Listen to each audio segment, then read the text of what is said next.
नंद बाबा ने अक्रूर जी का स्वागत किया, प्रसाद बना, सभी लोगों ने प्रसाद पाया।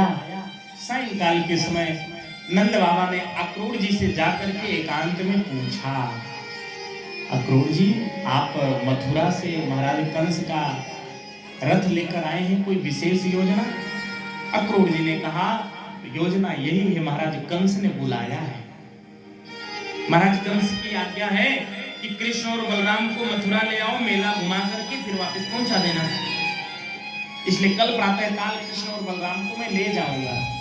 सज्जनों, मैया यशोदा के कान में जब ये शब्द पड़ा, मैया यशोदा रोने लगी। मैया ने सोचा ना कि वो कन्हैया अब हमसे दूर हो जाएगा। रात्रि का समय, सब लोगों ने प्रसाद पाया। गोविंद ने देखा मैया यशोदा अपने कक्ष में है नहीं, दौड़ करके जाके देखा तो मैया बरामदे में खंबे को पकड़ करके खड़ी रो रही है। गोविंद ने मैया से कहा, मां आप क्यों रो रही हो, क्या दुख है? मां ने कहा, लाला कल प्रातः काल होते ही तू चला जाएगा, मुझे इसी का दुख है। कन्हैया ने कहा, मां तू मुझे कितने दिनों तक घर में छिपा कर रखेगी? आज नहीं तो कल मां मुझे जाना तो पड़ेगा ही।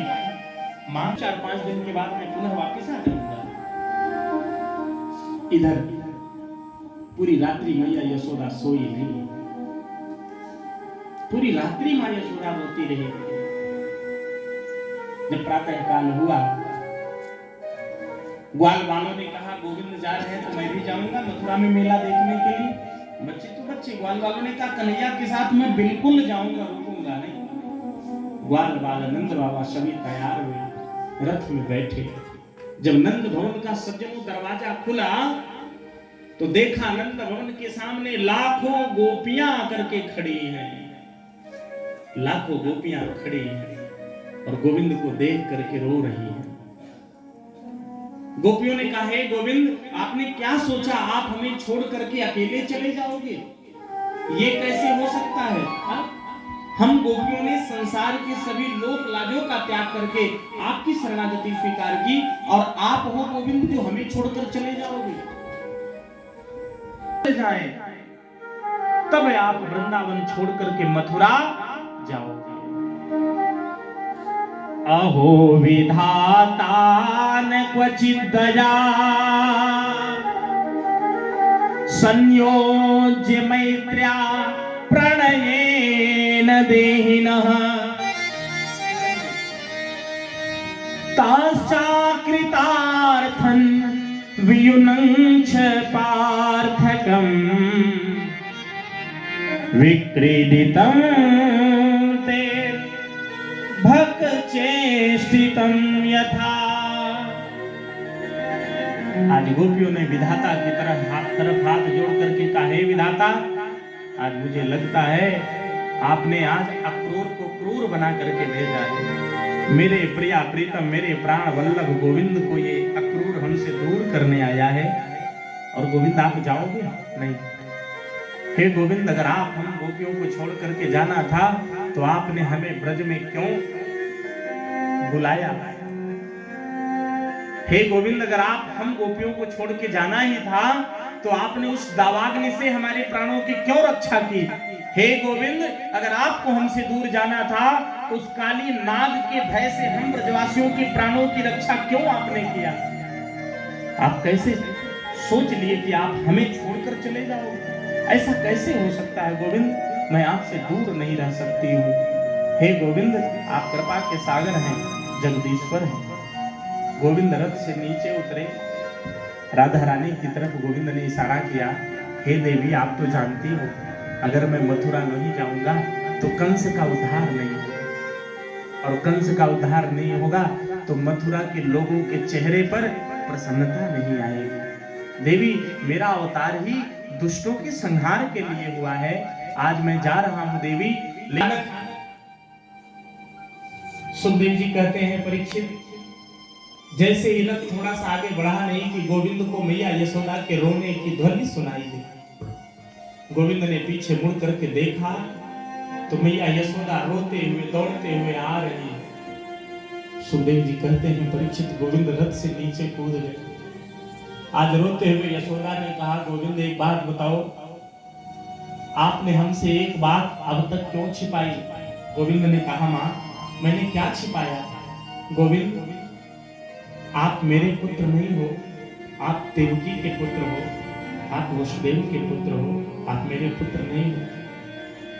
गोविंद की आंखों में आंसू आ गए। मां तो ऐसा कैसे बोल रही है?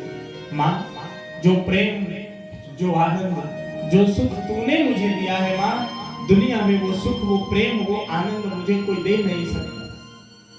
रोते हुए यशोदा ने कहा, गोविंद आप यही सोचोगे ना कि वो यशोदा कितनी निष्ठुर थी, मुझे ओखल में बांध करके रखा।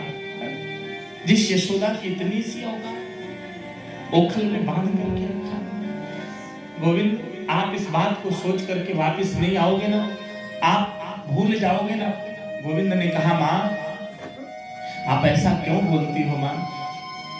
ऐसा कभी नहीं हो सकता है मां, मैं तो सदैव तेरे साथ हूं और मैं सदैव कभी तुझसे अलग नहीं हो सकता हूं मां, मैं हमेशा तेरे पास आता रहूंगा।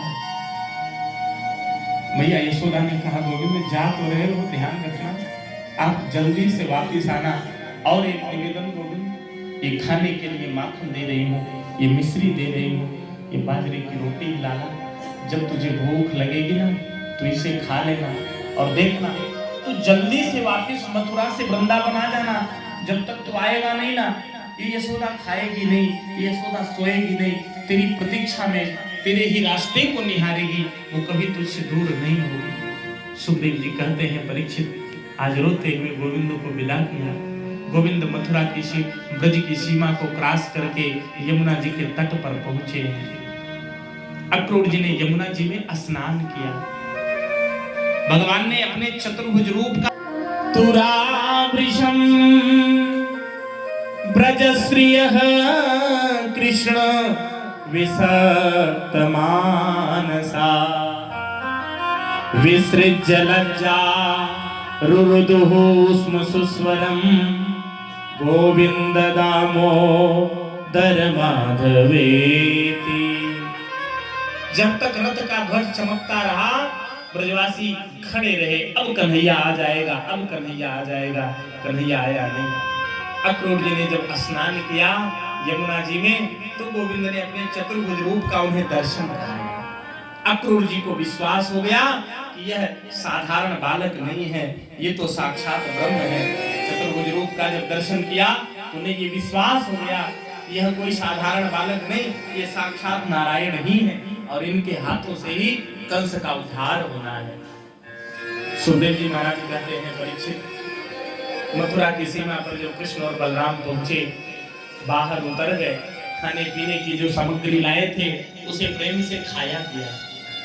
और परीक्षित जानते हो, कन्हैया ने बाबा से कहा, बाबा मैं मथुरा आया हूँ, मथुरा में घूमना चाहता हूँ। नंद बाबा ने मना कर दिया, नहीं नहीं कन्हैया, मैं तुझे ये आज्ञा नहीं दूंगा, तू मथुरा में घूम। क्यों? तू जाएगा कन्हैया, तेरे साथ ग्वाल बाल जाएंगे, और कन्हैया जहां ग्वाल बाल जाएंगे वहां तेरी जय जयकार करेंगे। तो कंस में मथुरा के अतिरिक्त और किसी की जय जयकार होती नहीं है। कहीं ग्वाल बालों ने तेरी जय जयकार की और महाराज कंस ने पकड़ करके तुझे जेल में बंद कर दिया, तो मैं तुझे बचा भी नहीं पाऊंगा, इसलिए मैं तुझे जाने की आज्ञा नहीं दूंगा। बलराम ने कहा, बाबा आप चिंता न करो, मैं कन्हैया को अपने साथ लेकर जाऊंगा।